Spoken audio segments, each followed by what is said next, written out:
We've made it to Google Drive. This has the most features and probably going to be the most useful for your business to stay organized. So I want you to know under the 9 dots, we're obviously going to go to Drive. And once you get here, you may be on your home where this is going to show any of the most recent documents that you've opened, suggested folders that you use on the most common basis.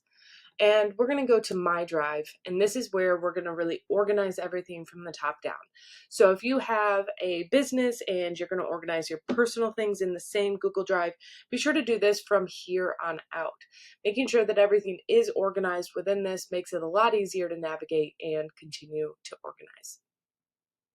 So first I'm going to show you that if you click New, you can add a new folder, upload a document of any kind, PDF, video, photo, graphic.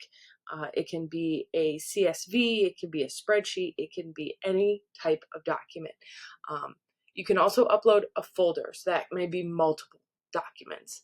And then you have the Google options: Google Docs, Google Sheets, Google Slides, which is just like the PowerPoint option for Microsoft, Google Forms, which allows you to take a survey or ask questions and collect all of the responses. And under More, you have a lot more other maybe complicated tools that you may not always use. But these are the main 4 that I'm going to be reviewing with you really quickly.